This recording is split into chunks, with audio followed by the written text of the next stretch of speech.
yo, it's your boy Ancient Albatross here again with the Cypher Unlimited crew, -1 unfortunately. No Alpha Dean tonight. He is resting up for his drive to PAX Unplugged this weekend.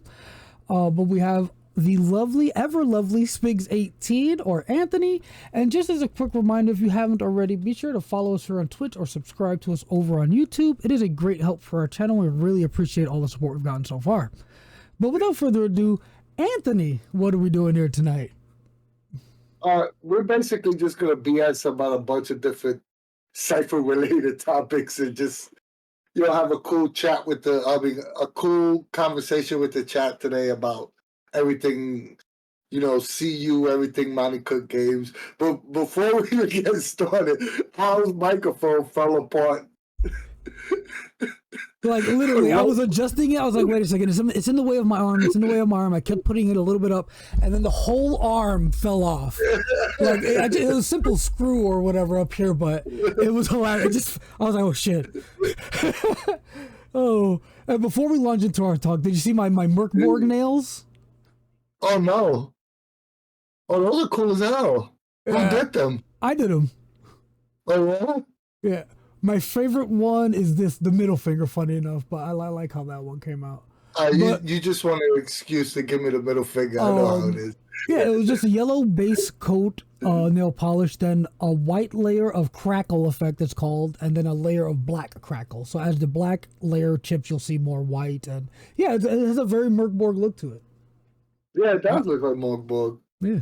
if you would have not said anything, show me the nails, that would be the first thing I would have thought of. And it's funny, I didn't do it with that intention. I painted one nail, and I picked yellow out of a bag. Like, I ran out with, I'm going to paint my nail whatever color this is. And it was yellow. So yellow. I was like, oh, hey, white would be cool. Oh, hey, black would be cool. And afterwards, I was like, wait a second. This is Merkborg. Oh, boy, that's enough of an interjection about my nails. It's either Merkborg or Latin Kings. Oh, definitely not that. I'll tell you that. I'll tell you that much. The New Yorkers are that. Oh, I'm a good old AZ. I am unaffiliated. Yellow. Oh shit. Oh man. So first of all, how the hell you been? It's been a while since just me and you've been on the stream, so this is freaking different. Yeah, no, it's been a while. I'm usually behind the scenes these days. Most of the time, it just makes more sense to just have two people on there. And, as you know, there's more than enough going on behind the scenes for me to deal with usually. Yeah. But yeah, no, I've been good. Been chilling at home mostly, still enjoying that unemployed life. Working on the book still steadily and slowly. Sorry, there haven't been much updates, like actual public updates for people who have been following. If you want to know anything more about the progress of the project, feel free to DM me. I have a couple of people talking to me personally about it. Like, by all means, I love talking about what I'm going through with the book. And yeah, it's getting. I think I'm like 95% complete with the writing, and yeah, it's getting there. It's getting there. I think we're still going to be on time too. Yeah. That's exciting. So when are you expecting, I know you don't have an exact date, but like a ballpark figure on a release date? We're hoping end of January or early February, something like that, for like the actual physical book to be done. Yeah. I'm hoping, and this is a hope and a prayer, early January, that will, like, the full PDF will be done, then we can like get the book part done.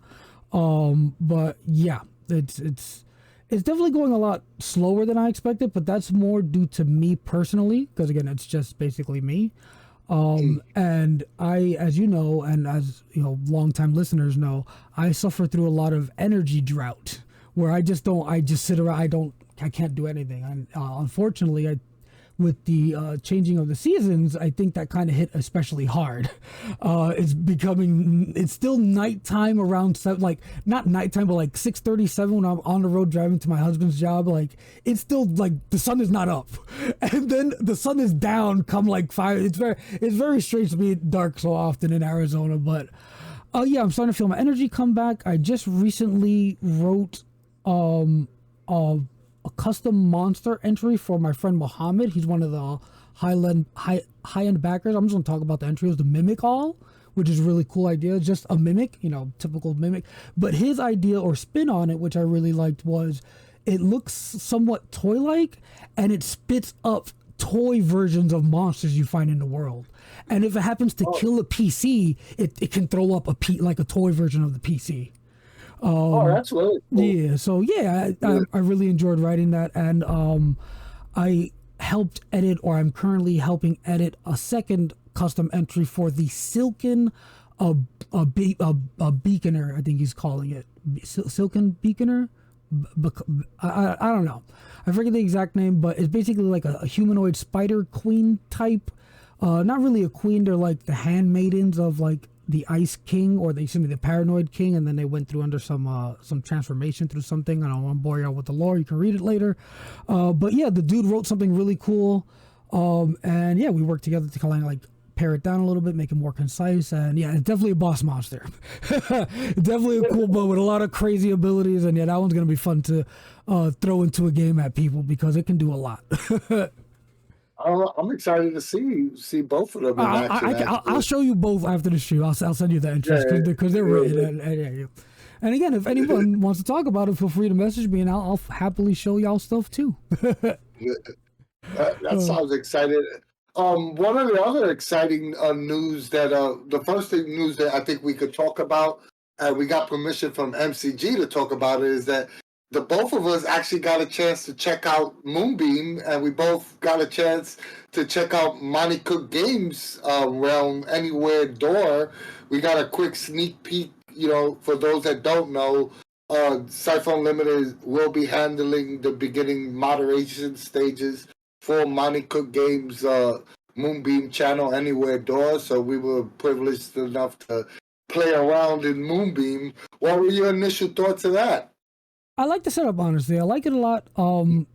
It's trying to do a lot, but I think it's doing it in a like a organized manner. I don't know a better way to say that. Efficient manner. But it really also because there was no stream lives, obviously, and we haven't been given access to actually stream ourselves. So that's still we need to see in action, like how the side panels or whatever look when streams are live.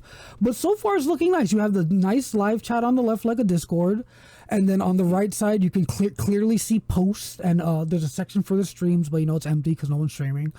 But yeah, depending on how that's all like filled out, or how if a lot of streams are going at once, like do you have to scroll, like does it end up filling the screen in an awkward way?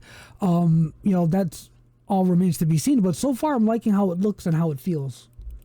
Yeah, I would agree wholeheartedly. I think I was pleasantly surprised because I wasn't as confident on the idea of being able to watch a stream and have everything that Discord provides you, from a chat interface on the same monitor, if you're using one monitor on the same screen, without it looking cluttered, if that makes any sense.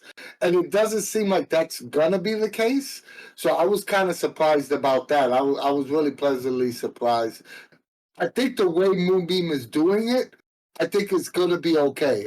Because that was my initial concern, like how, because I know Twitch has like chats, connected to it, but to have it on a separate side panel, like how Discord has it, I thought it might have been it was going to be too much, but it doesn't seem like that's going to be the case. So I was pleasantly surprised.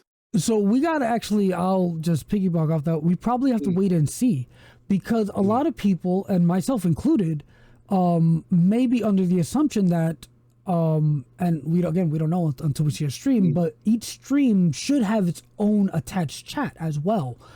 So you're not having to go back and forth between the stream and the side box, and the stream and the side box. Again, maybe we're wrong, and literally all the chatting happens there, which I could see now that you say it that way. I didn't think about it, because again, most streaming things, like the chat is kind of built in. But I think it would be pretty neat if it is strictly on the left side or whatever, that side that has the Discord-esque chat. Like you just go into the channel that's for that stream, and you're chatting about the stream there. And if you want to talk about another stream that's going, you just move up to the next channel or whatever. Like, again, but we would have to see what happens when a stream goes live. We haven't seen that yet. Yeah, and we're definitely planning to stream the day it goes live. Yes. and hopefully we're our plan as of right now is to have a couple people from MCG on with us to maybe like celebrate, anywhere doors, opening to the public. So hopefully we can make that happen, and then all these other wonderful content creators could follow, with all the great actual plays and shows that MCG has scheduled on their, for their regular programming.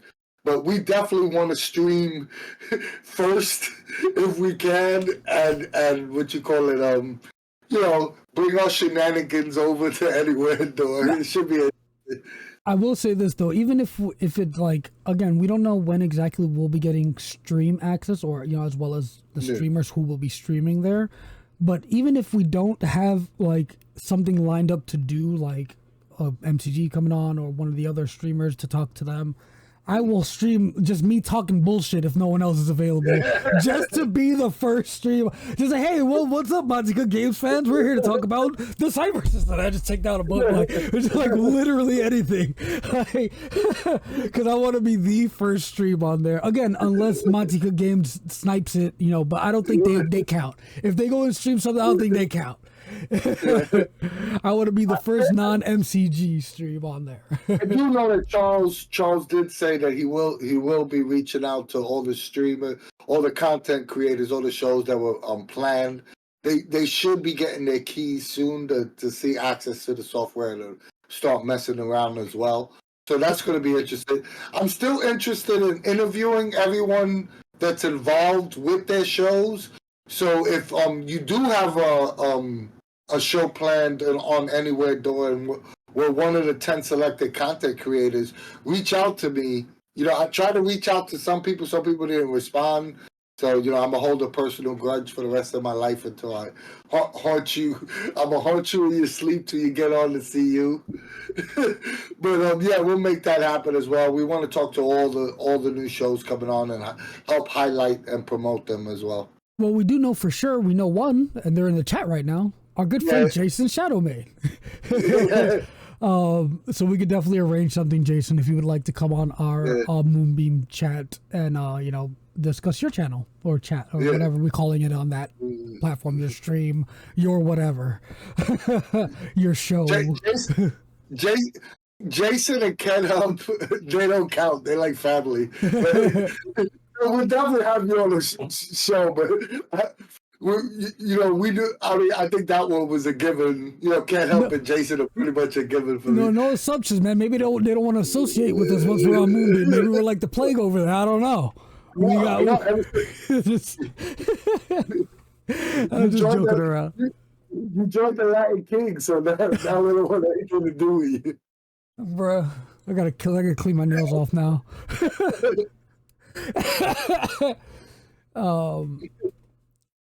Weird. Can you see the chat now? Not Jason said he couldn't see the chat for some reason. Looks like he's okay. I'll type some to it. Hey, welcome back. So Anywhere Door, I'm excited for it. Moonbeam itself, I'm excited. I think it's going to be interesting. Whether or not we'll have a huge influx of new viewers or people, that's yet to be seen. But it's going to be a fun try. It's going to be a fun shot, giving it a go and see how it is. The plan as of now is that we still plan to stream directly on Twitch and on Moonbeam at the same time.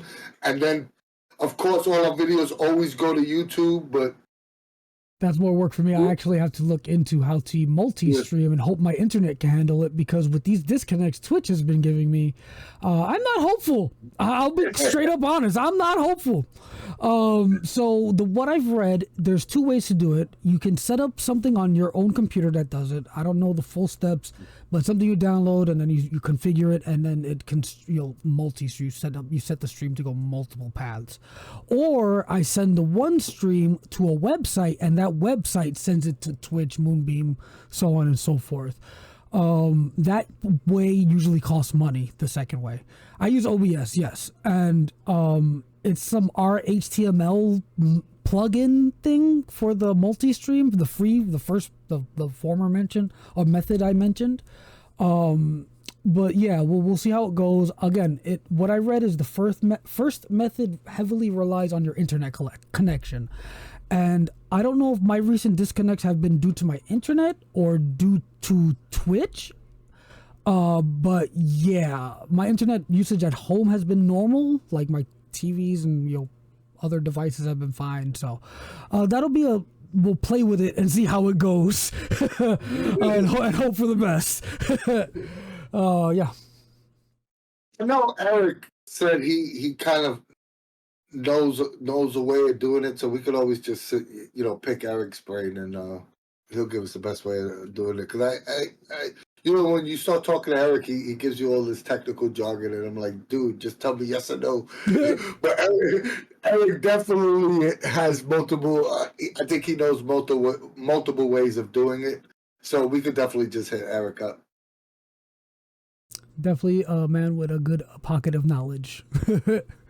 Bright Crazy Star asked earlier, and I'm sorry if I missed it, but he asked if we knew any updates on Neon Rain. I don't. And yeah, no, but I do. We do have one update. Is that closer to release time? Was it Neon Rain? No, I think he was asking about the cowboy one. Real quick, Bright Crazy Star is Charlie. Like, it's been years, man. You told me that freaking last week. And then again, just as a reminder, if they pop in the chat, I think they were here earlier. Lord and Lady Mills is James. Yeah. Look at the gray on my beard, man. I'm getting there. Without Dean here, I'm officially the old Grognog. Yeah. Oh, he was asking about Knights of Dust and isn't it Knights of Dust and Neon? Yeah. Yeah.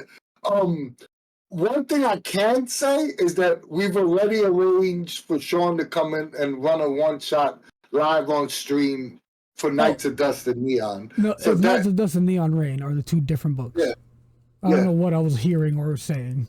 So that I know we will definitely. I mean, it's going to be a little closer to release, but Sean's already agreed to come on, and like always, we'll always have an extra one slot. So maybe we'll we should raffle off that slot. You have to set up a raffle for doing that. Yeah, we'll raffle off that slot, and of course, if you. I don't think the only thing that it will be somebody that's subbed to us on Twitch. And as long as you sub on Twitch, we could get you in a game with Sean.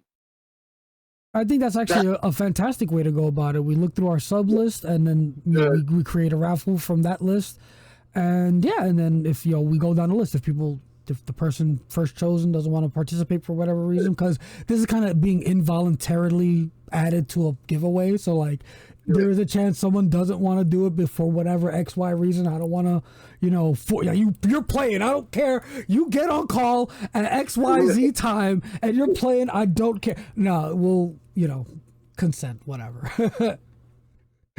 Jason said, whoever wins the slot pays for Al's internet upgrade.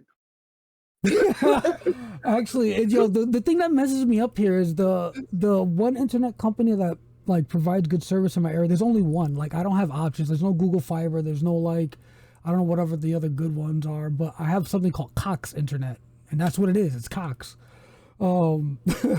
It's not great, and like I have like the gigabit package or whatever. So like my upload and download speeds are technically pretty good.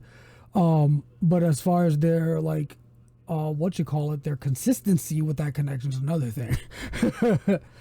So when your internet goes down, do you go, damn, we've been cocked?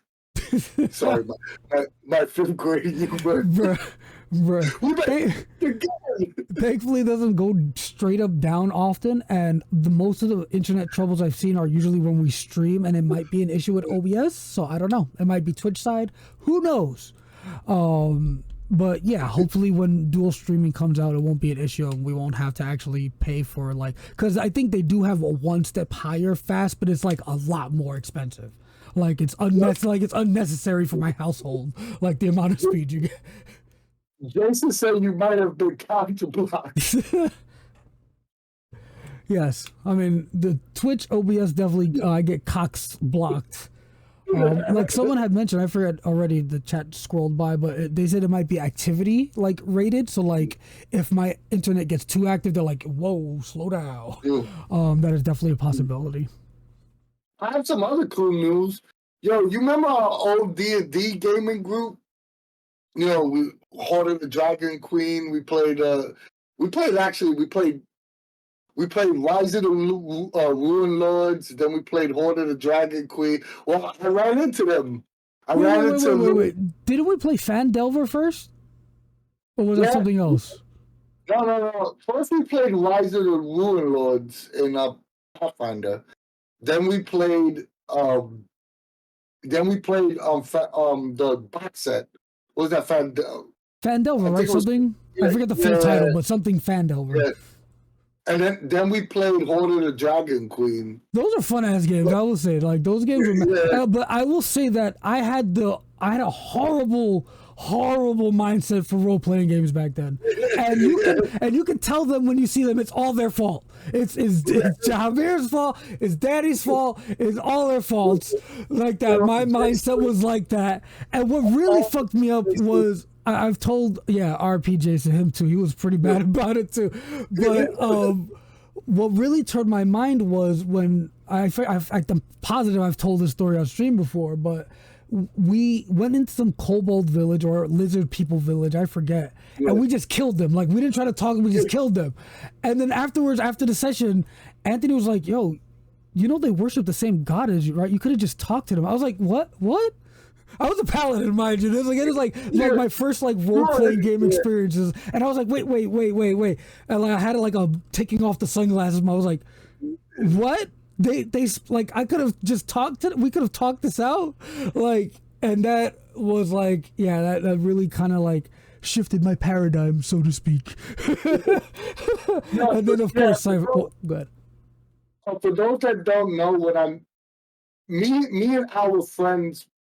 I've been role playing my entire adult life and since I was 12 years old, right? But me and our friends through Magic the Gathering, we never really role played much. You know, we were friends through Magic, and we were actually friends. We had a mutual friend in common that actually introduced us together, right? So I introduced Al to role playing. I introduced Al and the whole Magic the Gathering, our little Magic the Gathering group, into role playing around the time. It was around the time of Pathfinder leading into 5e, right? I don't know what came up, but something came up where people were talking about, hey, D&D came up somehow. I don't know what it was, and I was like, "Oh, I could run you through some D&D." And then we formed a group that played together, pretty much bi-weekly for a good, I don't know, almost a year and a half, 2 years. We played a long ass time, and I honestly don't remember how I got invited to that. Like straight up, I don't remember. Like I don't remember if you approached me or if I like heard about it and I was like, "Hey, could I try?" I don't fucking remember at all. I was part of it one day. You remember we used to do those like late night drafts? It might have been one of those things because we used to meet up to draft boxes. You remember? I don't know if you remember. I do remember that. Yes. we were like ship the entire box and then draft the entire box. For those that know Magic the Gathering, right? And I think it might have been because we played a couple sessions before you came. Yeah, I was an addition. I wasn't there at the start. I was definitely an addition. So again, I don't know how. I probably heard y'all talking about it at the Magic table. I was like, "Oh, that sounds fun. Can I try?" But yeah, though that table gave me a horrible mindset, or maybe I had just had a preconceived notion from what I've heard about D&D going in. Like, but yeah, we were a group of murder hobos basically. Like, and just one scene though, I will remember. The entire group Yeah, We had a big group, mind you. At some points, we had 7 to 8 players. And just imagine as a GM, right? You have 7 to 8, and every single person at the table was a murder hobo. Like literally, the entire table, all 8 of them, they just wanted to kill things and take their shit. the one thing I will always remember, because I don't remember a ton from our games, like not many like scenes, right? Aside from like, well, either way, this one though, I don't know, maybe you remember it. We had a guard tied up. I forget if it was a guard or what, but we had someone tied up, and we wanted information from them. Do you remember this? Do you know where this is going? And I think it was Javier or one of the rogues, because I think we had 2 rogues. I don't remember. And dude, like, I instead of like trying to like coerce him or like talk to him or like hit him or like whatever, like he cut the guy's finger off, put it in his mouth, and gagged him. And then waited a little while to like for that to sit in, and then ungagged him. And like I was like, "What is happening?" Yo, this went from 0 to 100 real fast. This is gonna sound funny, but that was Puerto Rican daddy. We had 2 daddies. We had a white daddy and a Puerto Rican daddy. That was Puerto Rican daddy that did that. Oh and he's actually, to go back to my group, he's actually playing. I actually got 4 of the original members of our group, and we're gonna play. And I convinced them to play Cypher System, and I spent. We did like a Zoom call, and I spent about an hour going over every setting the MCG provides, and they settled on Claim the Sky. So we're gonna meet up after the holidays, and I'm hopefully start a Claim the Sky campaign with them, which is gonna be fun. I hope that they've matured in the last few years. And they're not all murder hobos, but knowing Javier, he's definitely still a murder hobo. Yo, get an iPad and set up an empty chair for me, and I'll join via iPad. I'm being dead ass, bro. Like it'll be crazy fun to play with them again. And I did survive that game, but barely. My character actually was in a floating castle that crashed into a mountain. I lost my arm. Yeah, that's how we played it. I mean, realistically, I should have died. Like my character just should have been dead. But I don't even think we kept it to rolls because I like the character. I didn't roll for anything, right? Like I rolled and failed, like and stayed on the mountain. Like we didn't roll after the crash or whatever to see if I lived. I think we just played it off like, hey, you lose a limb, but you live. That's how we played the fail, like me staying in the castle as it fell out of the sky. So yeah, I lived, but I lost an arm. that was a fun. Those are fun characters. That was a Dragonborn Paladin. I forget. I think it was red. I forget what color it was. It was red or bronze. I forget. I think he was bronze. But yeah, that was a fun party. That was a fun group of it was fun learning the game with them, and I'd like to see how they play Cypher System. I'm very excited to see. I just think it's like gonna whip out a GM and a player and choose and be like, cut this guy's finger off. No roll needed. I cut this guy's finger off. Your role was always, let's beat the crap out of somebody and then we'll deal with the consequences later. Seriously, that's all we did. Oh man. Oh, let me. I can just thank you. Thanks, Mike, for the sub. 41 months. That's craziness. This has been so long. No, this is turning into a D&D podcast. But if anyone's ever played Horde of the Dragon Queen, the original first scene in the entire game, right, is the characters are heading to this small city and is being attacked by dragons, and the whole premise of that scene is to show the characters the power of the dragons, and they're supposed to run or help the villagers, like get inside and go to cover. These guys did none of that. They went like they wanted to like fight the dragons in the very first scene of the very first game, level 1 characters, and I forgot what I did, but I had to do something to be like, yo, no, your guys are gonna TPK within first 5 seconds of the game. I'll be honest, I don't remember that, but you said that was the first couple sessions. Maybe I wasn't there for that. Because I don't remember possibly. like being set up with a dragon early on and be like, let's fight that. Like, I don't remember that at all. I feel like that's something I would remember.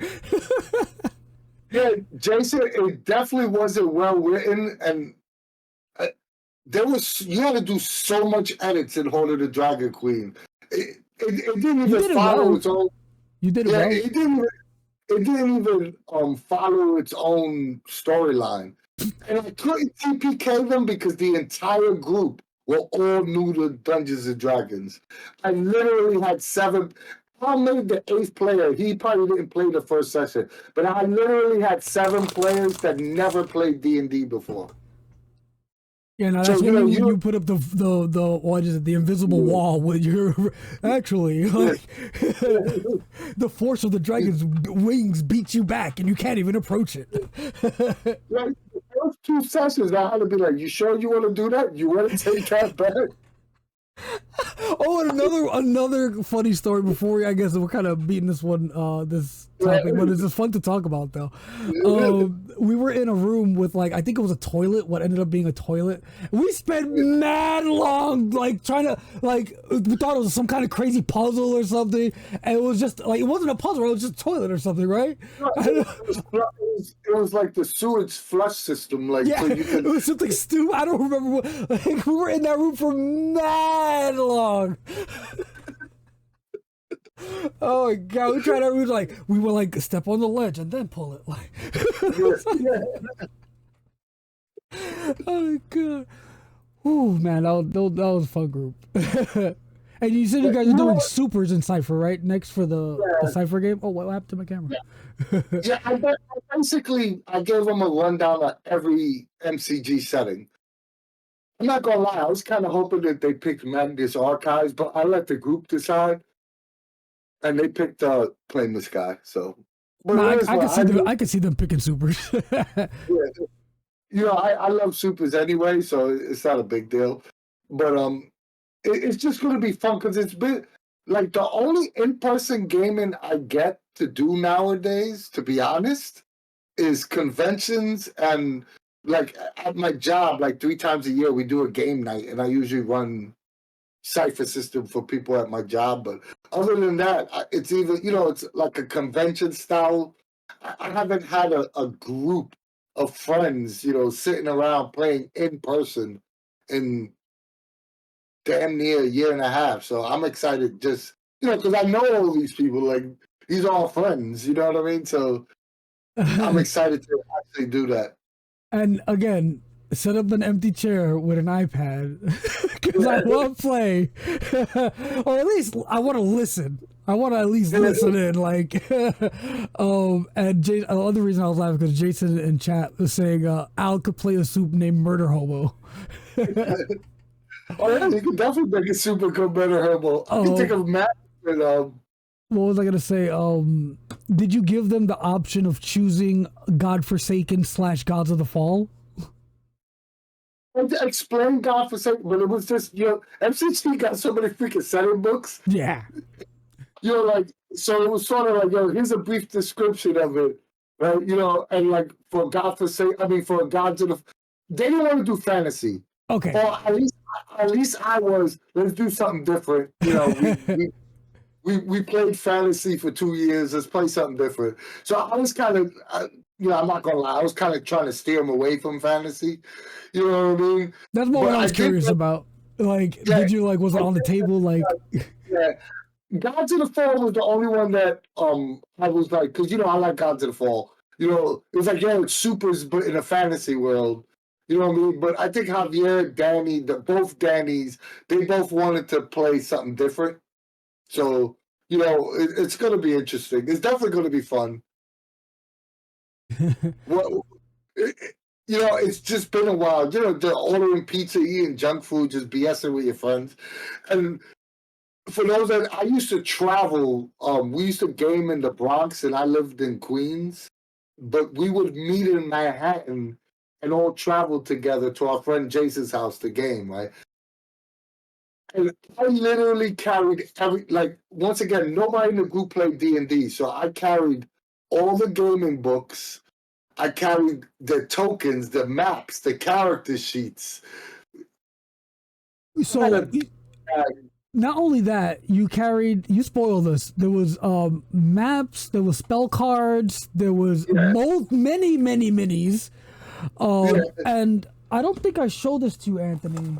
But now that you bring it up, and I do happen to have it right here. Are you guys all minis for your characters? These are minis. Last time I was in New York, you remember Victor Godinez? Victor worked with Jason at the zoo. Yeah. He said he found these on Jason's desk, and he gave them to me. Was I was trying to open it so you can see what they are. There was only 2 of them, but like a null, like a weird guy, and a worm. Oh shit! That worm we actually used, we played with. But yeah, I got a little bit of history right here. Also, too, is I gotta call Colin. Colin's the other person that, because Colin played with us. I gotta see if I can get a hold of Colin. He was in our game? Yeah. I don't remember him being at the table. Colin was the only one that played the female character. Okay, I vaguely remember. Yeah. Oh man, yeah. That's crazy. Yeah, we had a bunch of people, damn. And then one person we haven't mentioned was one person I had. I mentioned him in the chat though. We had one crazy Max Minner or Min Max or whatever to call it. Mums, remember Mums? Yeah. Oh man, he's a buddy I had that I brought in. He was the only person I actually liked having him because he was the only person that knew the rules. Like from the he knew the rules down pat. He didn't have to ask you any questions about anything. He knew what did what and how to do it. Yeah, but how came it? He brought the ultimate min-maxer. Yeah, the ultimate min-maxer. Like, oh man, it was a good group though. It was a good group. Speaking of which, let's steer back to Cypher system. What's min-maxing look like in Cypher? What do you think min-maxing looks like in Cypher? Do you? I think we've had this talk before. I don't think so. The best way, like quote unquote min-max or whatever in Cypher system is get your stats as high as they go. Like grab everything that gives you high stat boosts, like high number pool bonuses. I think is the best way to do it, honestly, because a lot of the other stuff, like your abilities or whatever, like you can make them play out with with player intrusions or being really creative with your actions. You don't necessarily need to be like, again, it depends on what kind of characters we're talking about, but special abilities you can kind of like role play in a way. But if you want to like have a really beefy character that can do a lot of shit and take a lot of shit, just have really high stat points and all the stuff that gives you high stat points. And then on top of that, a lot of things give you like training in defenses. So anything that gives you speed defense training or whatever, like a ton of stuff gives it to you. That's what I was thinking. I was thinking those people in Cypher, and I used to joke and say Dean used to do this a lot, right? It's those people in Cypher that take 0 skills but take all abilities, and they take all abilities, no skills, right? So everything, how normally a well-crafted tier 1 character will have 3 to maybe 4 abilities and then have 4 or 5 skills, a balance. So, but Dean will have like 6 skills, no abilities, right? And I used to be like, you're a min-maxer. He used to hate that, right?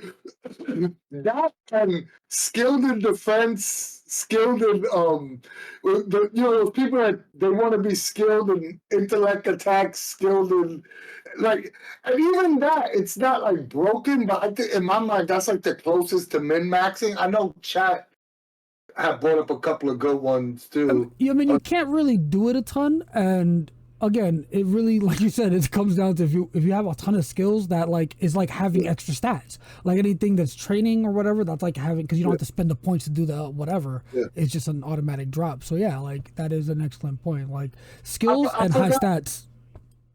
I forgot, someone in chat, I forgot who said it, and I'm sorry if I apologize because the chat kind of moved, but somebody was saying that it's easier to min-max with like speaker-like characters and talk your way out of everything, which is Yes. probably very true. Which is probably very true, to be honest. Just heightened all the charisma shit. Like, hey, yeah, you don't want any trouble with us, and just roll. So I guess we don't want any trouble with y'all. The guy walks away. I really like how Monty did it in Magnus Archives. That yeah, you could get extra ability, but you have to take an inability. Like I like that concept now. Honestly, I think more, and you see it in the Entropic Isle, and inabilities are kind of just built into character creation. Yeah. I think that should be the case more often than not. Because when you make a character, it's really easy to avoid having any sort of inability from the get-go. And I think inabilities kind of, even though they're a detriment, they also help you flesh out your character. Like it makes you like a more rounded character or person or whatever you want to call it. And then again, as you progress, then story-wise, you get better at that thing you're bad at, and it goes away. Like, and also too, like sometimes min-maxing isn't it isn't the most proactive thing you could do in Cypher system because with applying effort, you don't have to have the optimal character to be able to succeed in most things. If you're willing to spend effort on anything that you deem important, you could pretty much be successful unless you're a shitty roller like I am, right?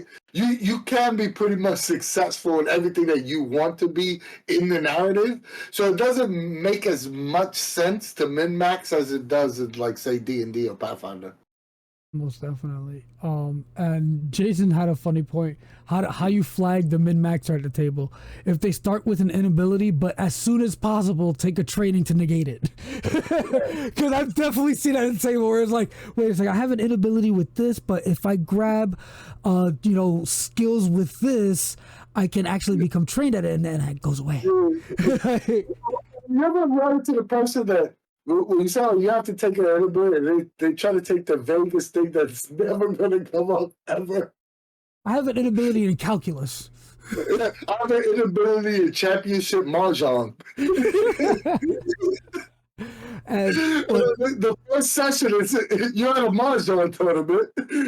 And Techman brings up a good point. What do we say? The Cypher character is less fragile than the average skilled human. I would say. Cypher character. What do we say? Is less fragile? Yeah, less. They're less. Yeah.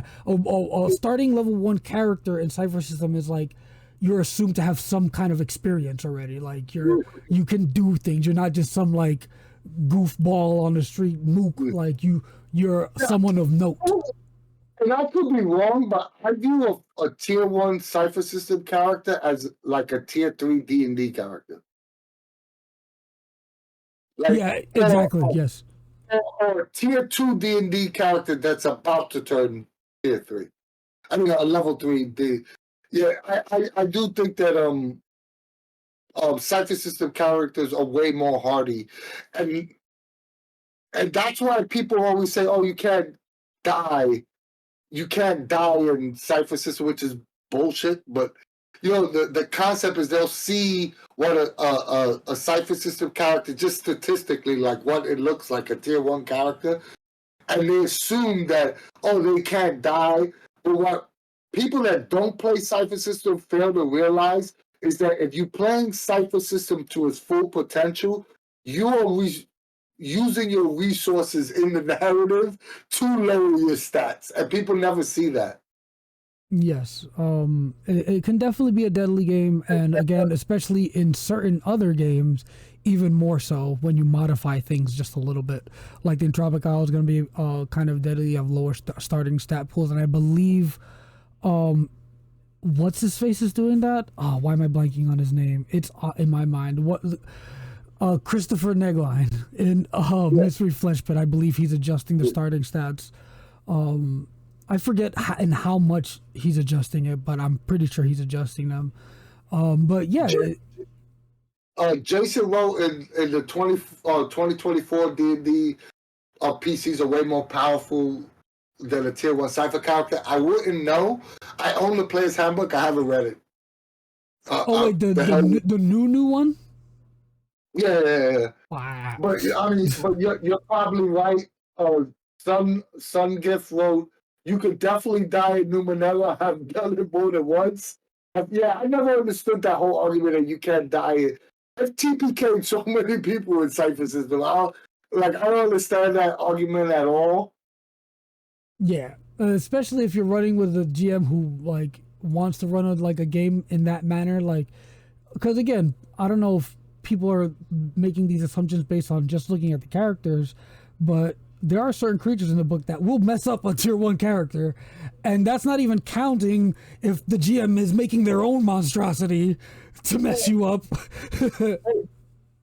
Charlie's in chat. I've played with Charlie 3 times, and his character has literally died in every game he's ever played with me. I mean, they've been heroic deaths, but his character has literally died in every game he's ever played with me. He died in Children of the Corn. He died in our improv game.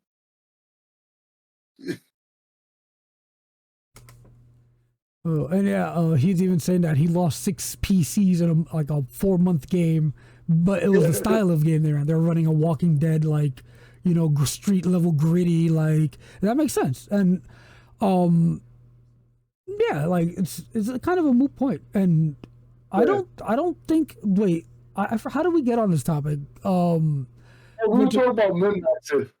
Okay, yeah, I was like, I don't think, and the way I was going to bring it was like, I don't think anyone at the table that you're going to be playing with, or the old crew, I don't see them having that mindset of feeling invincible, but maybe they will. I don't know. Like, they're going to just, we're superheroes.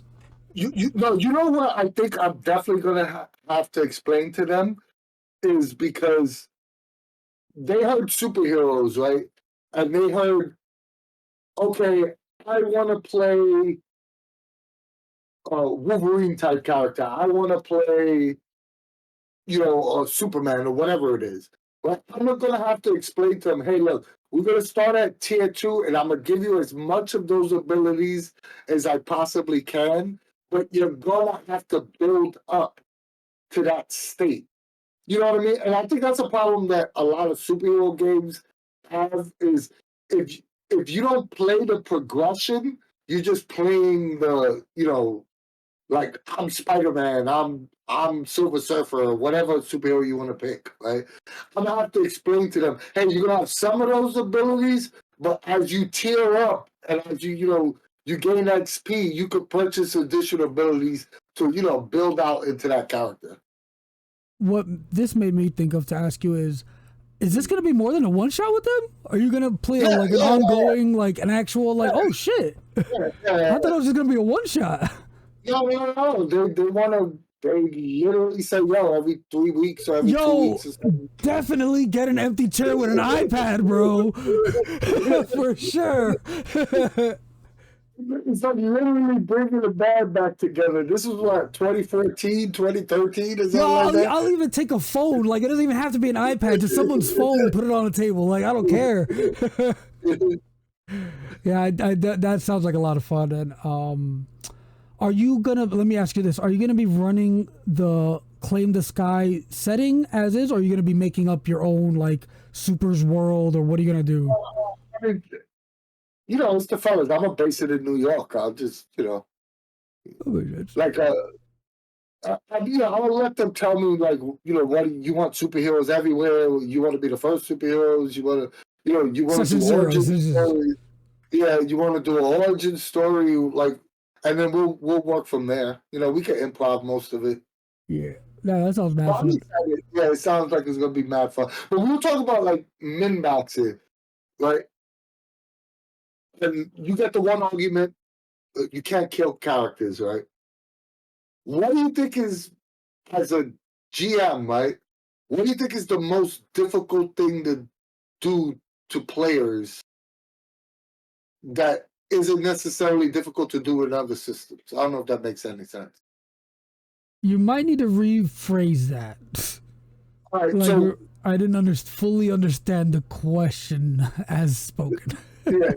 It sounded stupid as it was coming out of my mouth. Like what do you have the most trouble with a group of players that you think Cypher System doesn't necessarily facilitate well? Like I'll give you an example, like chase scenes. You phrased the question better. Yeah.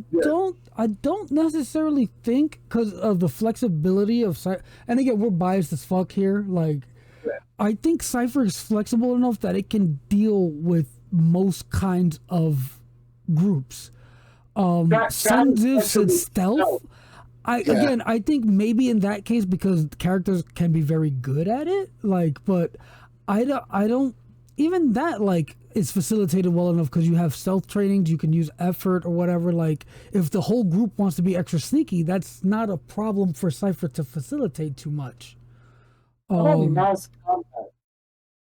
Mass combat is not much I've dealt with personally.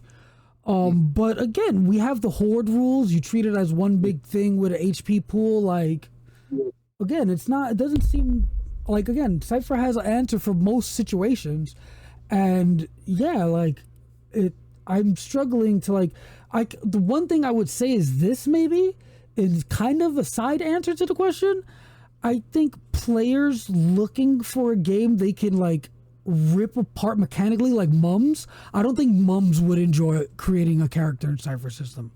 Like, because you can't super duper break the process, if that makes sense. Like, we're talking about min-maxing, like, you can kind of do it, but it's not super evident in what way would be the best to min-max. You know, there's a lot of factors to play in a Cypher System character, and that might throw players for a loop. Like, I feel like maybe that's kind of a side answer. It doesn't facilitate that mindset well in a player group if they're trying to come to the game to do that specifically. I feel like they might be frustrated because, again, it's very malleable, it's very loose, so it's not like again, Mums like tried to break his characters. Like, he wanted to do as much damage as he could do. He wanted to have as much HP as he could have, be as hard to hit as he could. Like, that's things again you can kind of do in Cypher, but it's not as set in stone as like D&D. We had some great opinions in chat. Bright Crazy Star wrote, the hardest thing to manage is not hard but cumbersome. In Cypher, chat, stop moving. It's to me, it's harder to create a sense of scarcity because intrusions and movie type equipment rules. That definitely makes sense. Like especially in Numenera, that would definitely apply. Aloof Poof, well, I find it hard to come up with a way to play Traveler style games with Cypher System. Traveler style is spec'd around not leveling. PCs can acquire skills, gunships, and money. They don't have to. But they don't involve metahumans. Jason wrote, which is a great point. Once you get to tier 3 or higher, lower level monsters have no chance of hitting PCs. That kind of applies for a lot of other games as well. But yeah, that's definitely a great point as well. Min-max never works in any system unless players all agree to greatly emphasize one type of action. And I will say this though, for Aloof's little comment, I kind of do it that way-ish in Ninja Tropical because there's no tiers per se. You just kind of get things, like you get better, so to speak. But what you could do in that sort of sense is instead of having your tiers or whatever, like, you use your XP to just buy one skill, like 4 XP buy a skill, like one skill. Like, that's very Traveler-ish, I think, in this regards. Like, you buy one gun with your 4 XP. Like, you make your character better in a very tiny way, and you don't keep track of levels. So you spend XP. I was thinking of this in like D20 modern style games. Would it be an asshole move? I've never done this, but I've heard other people do this. Would it be an asshole move to cap the tier? Like saying, hey, yo, look, we can play as many sessions as you want, but we're not going past tier 3. I mean, no, because isn't there already somewhat precedence for this? Like, what is it? Even in chat, I wouldn't even think of first responders, but first responders capped at tier 3. Yeah. Mystery Flesh Pit capped at tier 3, I think. Yeah. So it's not a horrible. Yeah, I'm just saying for like you have like a legitimate argument for those books, right? But I'm talking about like, say, hey, I'm running Supers? super. I want to keep a low level streak, right? Nah, it's, Would it again, be an asshole move to be like, hey guys, we can run as many sessions as you want, but we're gonna cap it to tier 3. not at all. That's not a jerk move at all. As long as, again, everyone, this is a session 0 discussion. Like, hey, we're going to be playing to tier 3. I don't care how long we play for. Tier 3 is the highest you're going to hit. Then XP will be used for this. And then you tell them, hey, you're going to use your XP for long-term benefits, for, buying abilities, whatever. Like, your tier won't go up. Like, you won't get any more stats or whatever. But your character isn't necessarily done growing. Because there is, in Raw, you can still buy abilities and you can still get long-term benefits and stuff. Like, that's just part of XP. That's not part of tiering up. Yeah. I mean, I don't think it's a jerk move at all. As long as, again, it's talked about. Like, maybe if you just, like, throw them into it, like, you're already starting the game. Like, oh, by the way, we're only going to tier 3. Like, I know we already had our session 0, but we're only going to tier 3. Like, that's a jerk move. Like, springing it on them. But talking about it and agreeing about it, nah, not at all. Jason Sewell, I've never had a long-term campaign in the game without advancement. I think I've had long-term campaigns in a game without like massive advancement. I'm trying to think. I mean, I can't say for Cypher, but in D&D, when we played that, we didn't get super high level, did we? I think we were like 9 or 10. Is that high level in D&D? That's like, well, how many campaigns actually make it a tier 6? I've never played a campaign that made it to tier 6. I've played several games at tier 6, but we started at tier 6. I've never read, and I'm curious to see how many people have actually had a campaign that read the tier, because personally, I've never done that. Yeah, no, I obviously I haven't. I don't play campaigns like that. Tier 6 is bananas, dude. Like, I forget who was saying it. I think it was James, maybe. They have a years-long running game where their characters are high level. Maybe it's not James. Someone on the server was talking about it, though. But I forget who. That they have, characters at max. Well, did you play in my birthday predation game that was tier 6? No. Oh, that was freaking bananas. It got to the point where it was sort of like, all right, you know how like you'd be like, oh, you're gonna fight a T-Rex. It was like you have to fight 10 T-Rexes in the middle of an exploding volcano with lava pouring just to make it so that it was a challenge.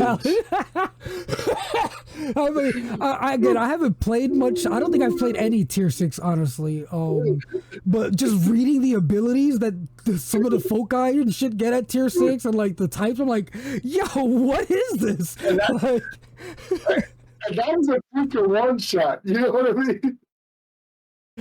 Yeah, no. Tier 6 characters definitely get fucking wacky. Or I feel like they can get wacky because I don't have any first-hand experience. Oh, man. Oh, maybe I need to run a tier 6 one-shot or just play in one. Because it sounds ridiculous. And skipping directly to tier 6, I wouldn't recommend because it kind of like... overwhelming. Not even overwhelming. You don't realize, like those abilities you get from tier 1 to tier 2 are still effective in tier 6. But since everybody just has a sheet with all these abilities, you basically trying to spam your tier 5 or tier 6 abilities because they seem like the most powerful. But you forget about all the great abilities that you had leading up to tier 6, if that makes any sense. It 100% you know what I mean? Makes sense, yes. So what wound up happening is that all the cool abilities that you got from 1 to 4 were just basically, screw that. I'm using this super powerful thing. Fuck that meteor storm. Fuck that meteor storm. I'm being chased by a kid. Meteor storm. Yo, bro, you have entangling vines. Meteor storm.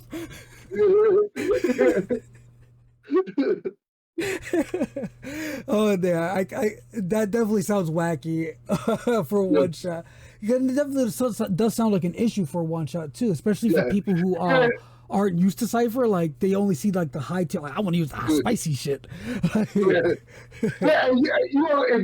if you gradually go through a campaign, you're gonna find your abilities that you like, and you find your combo abilities. Like what abilities you could combine with other abilities to create cool stuff. But if you jump straight to tier 6, you never get to learn that, to build that, like progression of skill. So it's like what you said. You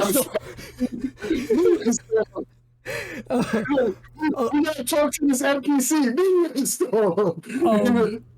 Who said the first thing? Oh, Krezek. Kezrek said a tier 6 Gods of the Fall short scenario with power shifts would be crazy. And then Aloof said, and in Stay Alive, they have the CS abilities, but also the vampire ability. So that game would get bananas at tier 6. Yeah. It's definitely a lot on your plate at tier 6. Yeah. But I already said I would never introduce someone to Cypher. First of all, this was my birthday game on the CU server, so everyone that played were well versed in Cypher. I think Charlie might have played that game.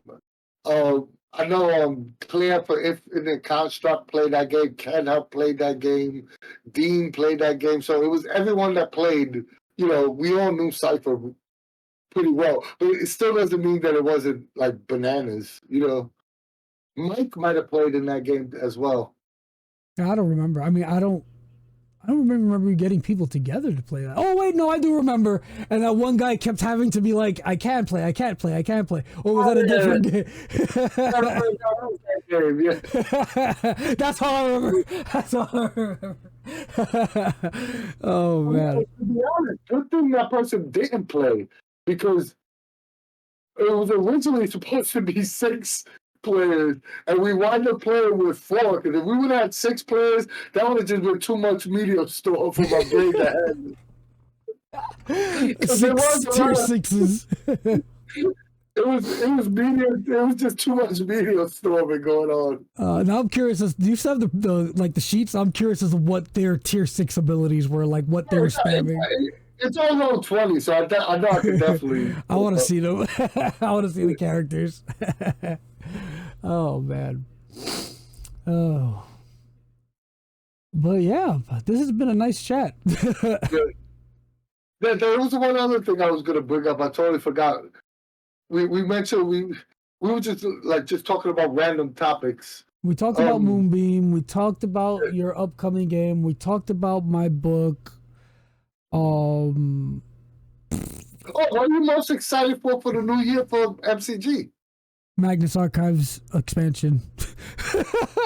I know that's technically already announced, but I love Magnus Archives, so it's just gonna add more goodness to what we already have. And the Magnus Archives is already crazy as it is. And the fact that we already got an announcement, we just got these books.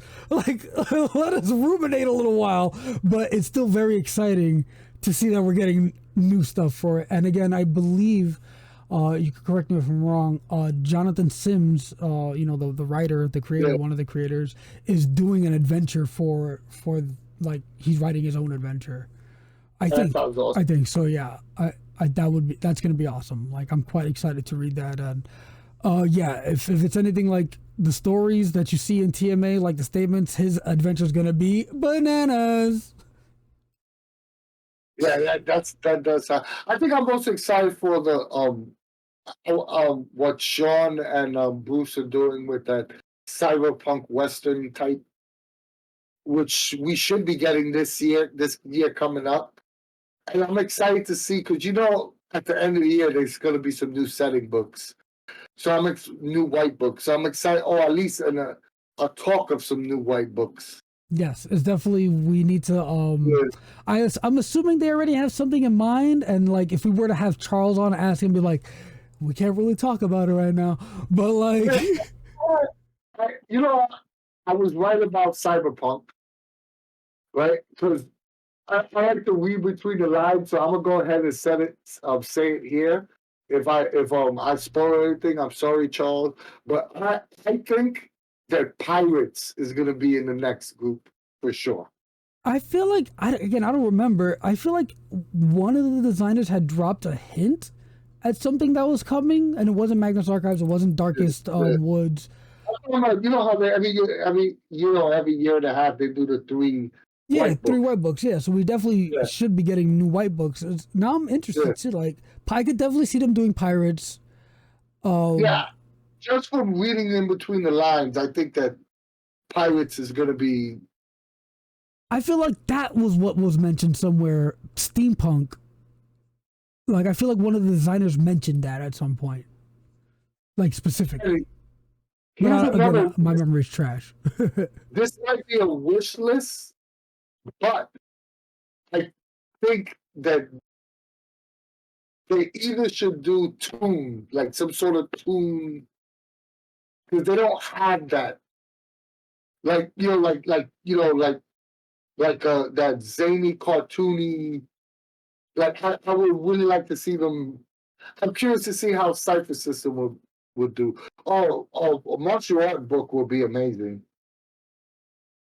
What you call it? Oh, Pirates versus Ninjas would be Yeah. freaking awesome. I like what Charlie said. They should have a campaign to make it Pirates book or a Ninja book, and then whichever side gets the most money, that's the book they make. Don't give them any ideas. No, but I think just combining them, pirates and ninjas, in one book, I think would be cool. Like, because that might be dating some of us, because I feel like that's an old internet thing. Pirates versus ninjas, Yeah, like that's an old yeah. internet thing. But still, I think that would be a cool book, like having those two together. Or Oh, like, and oh, you've been begging for an anime book for years. yeah, I mean, I think a lot of people are, and it would be nice to see that. It's just like, give us some guidance on power shifts and like player intrusions, basically, like, and then of course, some great folk guy to go with that. But I feel like we can already do like a anime game with Cypher, but a official one will be awesome. Yeah, you can, but I think but I think part of the lore of the white books, right, is not only do it give you new foci, new abilities and stuff, but it gives you that breakdown, like the way Stay Alive, like it gives you the different subsections of genres within the genre itself. And I think that, an anime book, because anime is a broad category, right? Yes. So I really like how they did that in Stay Alive, where they could break it down for you for someone. Like someone might be like God knows I'm a huge Dan the Dan fan right now. Like they'll have okay, this is that kind of game, right? But break down every other type of anime game, Magical Girls, because there's so many different style of anime games. Yes, and That's what people would okay. definitely find, like, I don't even think in those books or in that book, the power, I mean, obviously we would want to see new powers and stuff, but the guidance would be the shining grace of that book, because a lot of people are asking, how do I run Magical Girls, how do I run like Yu Yu Hakusho, how do I run whatever X anime, like. And yeah, the guidance, and like you said, like all the other white books have that section on the genre guidance, and now it's a perfect. Yeah, I think people would love that. Yep. So my guess is going to be that there'll definitely be a pirate book in there. My want is a toon style book. um Yeah, no, I definitely want to see pirates. I want to see tunes. What I feel like they'll do is, people are kind of touching on it. Wuxia, I think that like we don't have really any representation of like martial arts or like whatever you want to call that, like broader genre spectrum. We don't have really any representation of that, so I could see them doing that. Stepping on Dean's tones a little bit, but it is what it is. Yeah. Yeah. But yeah, I could see them doing that. Hey, I replicated all the Run Shaw martial arts in Cypher System. It's doable. It's 100% Yeah, doable, and I think people would eat it up. Like that's a very fun, popular, like, not even just wuxia, like just kung fu or whatever martial arts movies, like whatever you want to call that style of action yeah. film, like over the top, exaggerated, like martial arts, like that stuff is fun.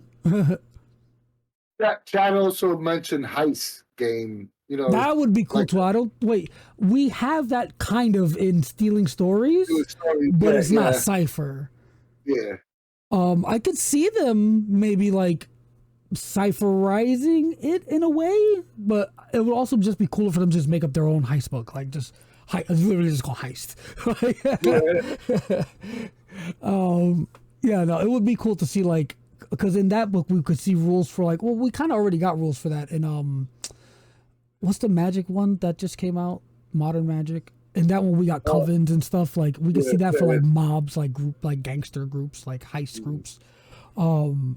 But yeah, heist, like just how I think in that one also the saving grace would be like the guidance. Like a lot of people, I mean, at least me personally, like when I'm thinking about how to run, I don't think about how to run a heist game often, but like thinking about it now, I'm like, how would I go about running a good heist game in Cypher? I feel like we would probably need clocks, like a clock mechanic. I just do things, and like this book could provide stuff like that, and just like you said, like that genre guidance, like how do you do certain types of heists, like big time heists where it's like super max, or like you just pickpocketing a certain target off somewhere. Like, yeah, I think that would be good too. Yep. So I think that's my guess. In chat, let us know what you like to see from MCG for the new year, and tell us about how dumb this conversation was. I had a great time. Al, it's been a while since me and you got to, shoot the shit. So this was actually a lot of fun. Definitely a nice chat. I'm not on camera a lot these days, so yeah, it's nice. And hopefully next week, after everything dies down, once we figure out the moderation on Anywhere Door, when Dean comes back from PAX, we'll get back to our regular scheduled programming. I know we got a couple of interviews lined up, a couple of, like I said, we're trying to get Sean come on and do another actual play with us. So that's going to be interesting. So, yeah. And yeah, just as a reminder, other Cypher creators who got picked for the program, we're coming for you. You're going to be on our show. Let me big figure. It's you. You will be our interview. You can go into the spiel. If you like us and you like what we do, join the Cypher Unlimited Discord server for all things Monty Cook games. We have the largest fan-run Discord server for everything MCG. But if Discord's not for you, join our Facebook group. Not as big as our Discord, but still great conversations being had there daily. Our videos are always free, but if you want to support us financially in any way, just give us a little donation on Ko-fi, or go to our online store and pick up some cool Cypher Unlimited merch like the hoodie I got on. If you find it a kindness to your heart, give us a subscription here on Twitch, or go to our YouTube channel and like, share, and subscribe there. We're still trying to build both platforms up as much as we can, and any help you could give us would be greatly appreciated. And last but not least, we love you guys. Yep, we really appreciate everybody coming by to talk with us. It was a very lively chat for something that was kind of impromptu, and we didn't really have set plan on what we're talking about, but it was an excellent chat. Hopefully we'll see some heist, steampunk, and other things that were mentioned in chat, because MCG definitely has a large pool of things they have not done yet or touched upon yet, and would be nice to see next year. But thanks again for coming on. Again, thanks Anthony coming on, talking with us, me. I don't know why I said it like that. Thanks for chatting online. Like this is an interview. Oh my God, I'm so tired. I'm so rusty with this. Either way, thank you. And we'll be on the Discord chatting more, because this is a lively. I see people are still talking. If you want to continue this talk, definitely go Discord, continue the discussion. But yeah, from us at the CU, we will see you later.